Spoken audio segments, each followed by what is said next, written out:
हो गए थे। नमस्ते, आदाब, सत श्री अकाल। मैं हूं सीए संकल्प कांस्टिया।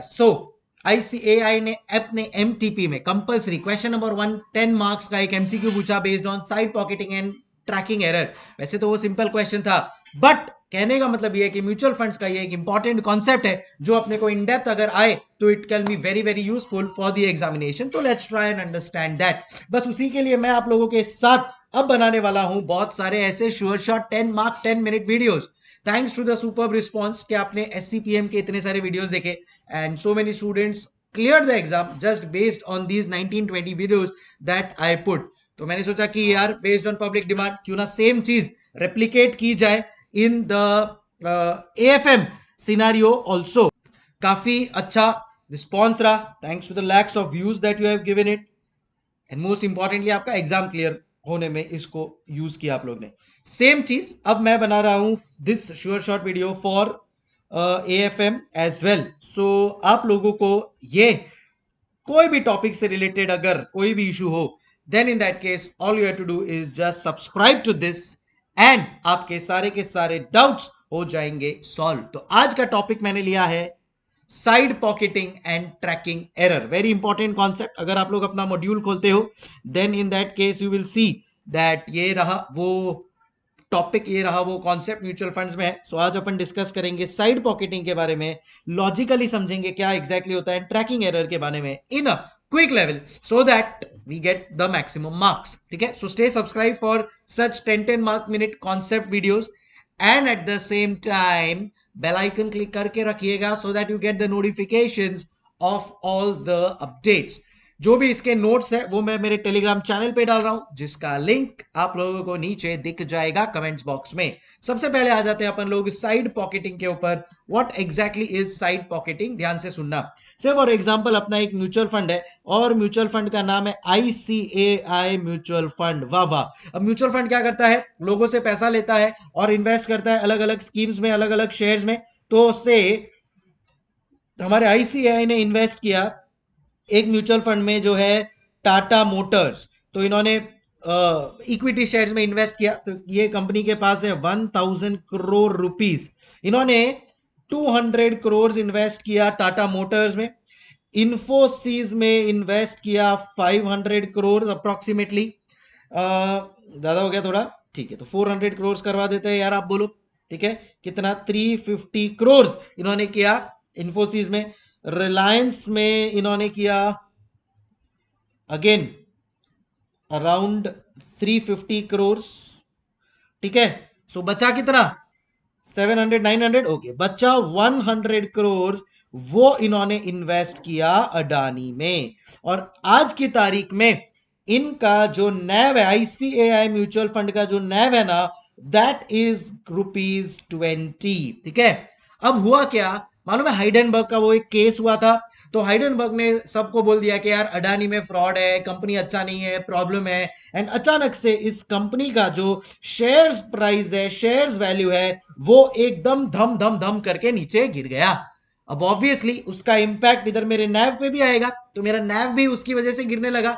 तो यहां पे एक कॉन्सेप्ट इंट्रोड्यूस किया, वर्ल्ड ओवर ये बहुत यूज होता है, सेबी ने भी अभी इंट्रोड्यूस कर दिया है म्यूचुअल फंड्स में। स्पेशली एक स्कैम हुआ था आईएलएनएफएस का, उसके बाद जहां पे उन्होंने बोला कि यार ये जहां पे आपका अगर कोई ऐसा एसेट है जहां पे things are not doing well, एक बैड एसेट बन गया है बट ऐसा लग रहा है कि फ्यूचर में वो सही हो जाएगा, तो आप उसको साइड पॉकेट कर दो। मतलब से फॉर एग्जांपल 20 का आपका नैव है, अब आपने जो टोटल इन्वेस्टमेंट है उसमें से 10% आपने अडानी में किया हुआ है, तो आप वो 10% नैव को साइड पे रख दो। तो गुड एसेट का नैव कितना हो गया, कहना इसे आपने इधर 10% इसको साइड पे कर दिया, तो गुड एसेट का नैव कितना हो गया, तो सर गुड एसेट का नैव हो गया 18 rupees per unit. 18 rupees per unit आपका गुड एसेट का नैव हो गया। डन। अब होगा क्या पता है क्या, सपोज कोई भी इन्वेस्टर किसी को अपना म्यूचुअल फंड यूनिट्स बेचना है, तो कंपनी बोलती है आप अभी ये गुड पार्ट वाला 18 रुपीज में बेच सकते हो। ठीक है, जिसने भी पहले इन्वेस्ट करके रखा है उसको बोला है कि भाई आप 18 रुपीज में बेच दो। ये जो 2 रुपीज है ना, ये 2 रुपीज हम आपको बाद में जब इसका वैल्यू सही हो जाएगा तब हम आपको इसका भी पैसा दे देंगे। कितना अच्छा आइडिया है ना ये। ठीक है। सो इसकी वजह से देखो अभी अदरवाइज क्या होगा पता है, समझो अभी नैव 20 है, बिकॉज अडानी का शेयर गिर रहा है तो उसकी वजह से ये नैव 18 हो जाएगा। अब से फॉर एग्जांपल मैं काफी टाइम से इस म्यूचुअल फंड में इन्वेस्टेड हूं, आज 18 हो गया, मैंने ये म्यूचुअल फंड बेच दिया। अब कल उठ के जब अडानी का शेयर्स वापस से प्राइस बराबर आ जाएगा, अडानी बोल देगा कि भाई मैंने कोई गलती नहीं की है, मेरा books of accounts and everything is absolutely correct, there is no fraud, तो वापस से उसका शेयर्स रीस्टेट हो जाएगा, अच्छा हो जाएगा, तब वापस से म्यूचुअल फंड का नैव 20, 21, 22 हो जाएगा। तो बेचारा जिसने इतने टाइम से इन्वेस्ट किया था वो बीच में निकल गया 18 पे, अब अडानी की वजह से 18 हुआ, अडानी की वजह से अब 22 पे भी आ गया, और उसको वो इन्वेस्टर को तो बेनिफिट मिला ही नहीं। इनफैक्ट 18 पे जो एंटर करेगा वो बेनिफिट यूज कर लेगा वो अडानी के शेयर इंक्रीज का। तो सेबी ने बोला कि ठीक है टेंशन मत लो, हम इन्वेस्टर्स का ऑलवेज इंटरेस्ट प्रोटेक्ट करना चाहते हैं, तो हम क्या करेंगे ये 2 रुपीज को साइड पे रख देंगे। अब आप अगर ऑलरेडी इन्वेस्टेड है इस शेयर्स में साइड पॉकेटिंग के पहले, तो आपको कुछ भी अगर करना है ना, इसमें बाय करना है तो आप 18 रुपीज पे बाय करो, सेल करना है तो आप 18 रुपीज पे सेल करो। अब जिसने भी बाय किया है 18 रुपीज, तो ये गुड यूनिट्स के ऊपर है, अब ये गुड यूनिट्स का भाव जो भी ऊपर बढ़ते जाएगा, जिसने भी इन्वेस्ट किया उसको उतना बेनिफिट मिलेगा। अगर आप पुराने इन्वेस्टर हो और आप बीच में से बेच के निकलते हो, तो आपको बोलेंगे अभी हम आपको 18 रुपीज दे रहे हैं, बाद में जब अडानी का ये सब बराबर हो जाएगा तो ये 2 रुपीज जो आज शायद 1 रुपीज या 0.5 हो गया है, ये वापस से जब 2 रुपीज 3 रुपीज री इंस्टेट हो जाएगा ना, तो हम आपको वापस से कॉल करके आपके वो यूनिट्स का ये वाला पैसा भी दे देंगे। तो से फॉर एग्जांपल आपने 1000 यूनिट्स इन्वेस्ट किया है और अभी आप एग्जिट ले रहे हो, ठीक है, आप कब से इन्वेस्टेड हो, अभी आप एग्जिट ले रहे हो, तो आपको 18,000 रुपीज मिल जाएगा। और फिर जब ये साइड पॉकेटेड यूनिट्स का सही प्राइस आ जाएगा तो आपको वापस से कॉल आके उतना 2000 रुपए एक्स्ट्रा मिल जाएगा, because it is now reinstated. जो बैड एसेट था वो गुड हो गया है, चलो अब आपको मिल जाएगा। सपोज फ्यूचर में अगर ये गुड नहीं हो पाया तो कोई बात नहीं, आपको 18 रुपीज मिला ही है, फिर बाद में जो इसका रेसिडुअल इनकम आपको मिल रहा है वो आपको दे देंगे, but there is a hope, there is a chance कि भाई ये वापस से सही हो जाएगा, क्योंकि स्पेक्यूलेशन की वजह से ये नीचे गिरा है। रियलिटी में जब एक्चुअली इसका इन्वेस्टिगेशन होता है तो मालूम पड़ता है एवरीथिंग इज गुड। तो साइड पॉकेट कर दिया ताकि जो पुराना इन्वेस्टर है उसका इंटरेस्ट बचा रहे, नए इन्वेस्टर को इस साइड पॉकेटेड का बेनिफिट ना मिले अननेसेसरीली। जब साइड पॉकेटेड एसेट रीइंस्टेट हो जाए तो पुराने जो भी यूनिट होल्डर्स थे जब साइड पॉकेट किया था उनको इसका वापस वैल्यू मिल जाए, एवरीबॉडी इज हैप्पी एंड एक फेयर प्ले हो जाए। इसको बोलते हैं साइड पॉकेटिंग। समझ में आया? अच्छा लगा ना कॉन्सेप्ट? चलो इसको अब अपने इंस्टीट्यूट की बुक का पढ़ लेते हैं। अब देखो लॉजिक समझ में आ जाता है ना, उसके बाद में अगर आपको कोई बोले कि भाई चलो कोई भी उसके ऊपर ऐसे लिख कर आओ या कोई भी आपके ऊपर क्वेश्चन आए, you will be able to manage it. Side pocketing leads to is in mutual fund leads to separation of risky or doubtful assets from other investments and cash holding। जैसा अपन ने किया अडानी वाले शेयर को, जो risky हो गया था, doubtful हो गया था, उसको साइड पॉकेट कर दिया। Purpose is to make sure that money invested which is linked to stressed assets gets lock हो गया अभी, until the fund recovers the money from the company or could avoid distress selling of illiquid assets। तो या तो अभी अडानी वापस से restate हो जाएगा, या उसको अगर अपन लोग वो नहीं रीस्टेट हो रहा है तो डिस्ट्रेस सेल कर देंगे। डिस्ट्रेस सेल करके जो है जो एग्जिस्टिंग यूनिट होल्डर्स है उनको पैसा return. The modus operandi is simple. When the rating of a mutual fund decreases, fund shifts the illiquid assets into a side pocket so that the current shareholders can benefit from the liquid assets। Consequently, the NAV will till then reflect the actual value of the liquid asset। मतलब ये जो अभी 900 करोड़ बचा है ना अपने पास, ये जो 900 करोड़ का बचा है ना, अब फंड उसको रिप्रेजेंट कर रहा है, मतलब ये 18 रुपीज को वो रिप्रेजेंट कर रहा है।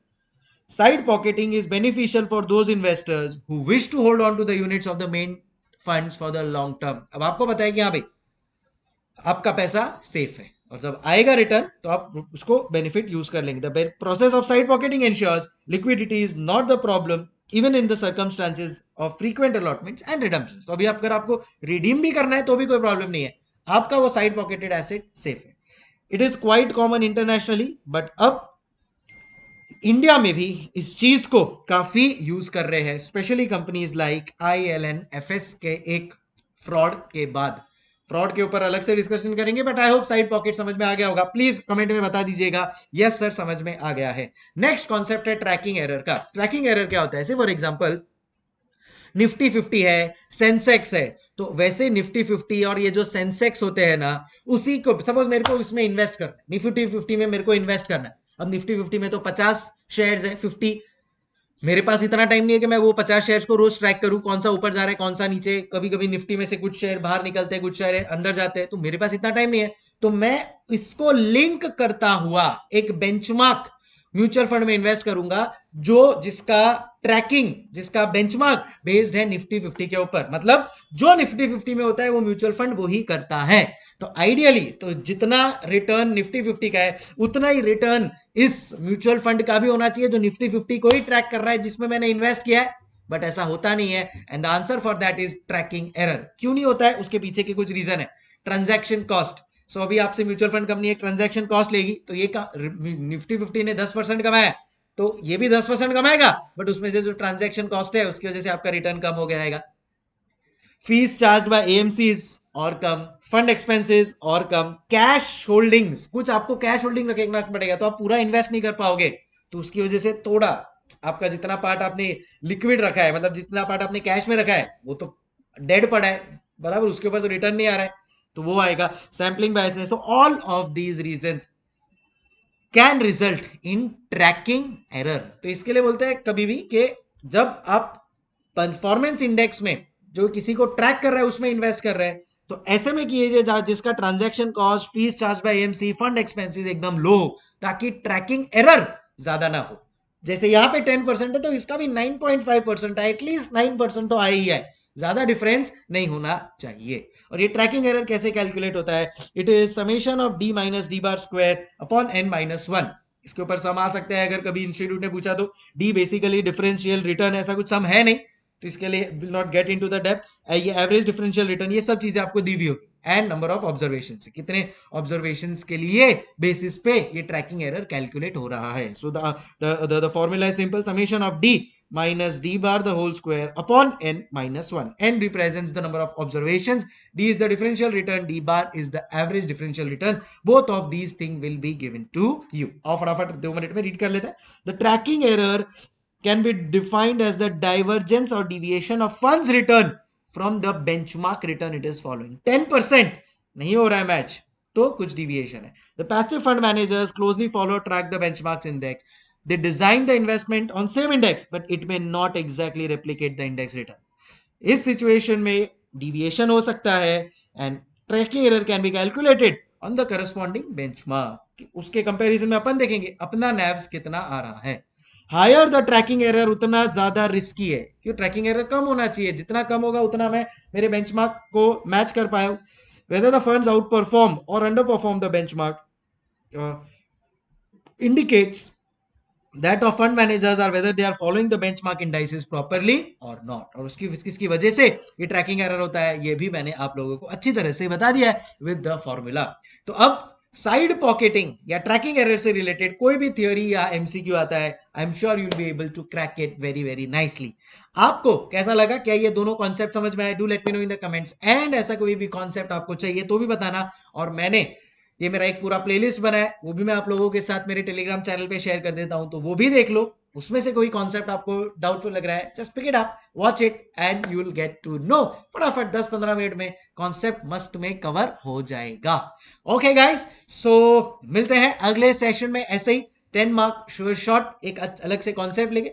यूजुअली मैंने काफी सारे डाले हुए, कभी आप अटको तो सिर्फ डाल देना संकल्प कांस्टी और वो कॉन्सेप्ट का नाम, यूजुअली आपको वो मिल जाएगा। बाकी मेरे प्रैक्टिकल बैंक क्वेश्चन बैंक का रिवीजन आप लोग देख लिए होंगे, and I am sure preparations are going in good swing. महा मैराथन आ रहा है मेरा विद डिफिकल्ट क्वेश्चंस, सो बहुत जल्द मिलेंगे। उसके लिए कनेक्टेड रहिए, सब्सक्राइब रहिए। Case scenarios and RTP MTB हो चुका है। मिलते हैं अगले सेशन में। Bye bye, take care till then, हasta la vista, keep smiling, thank you so much.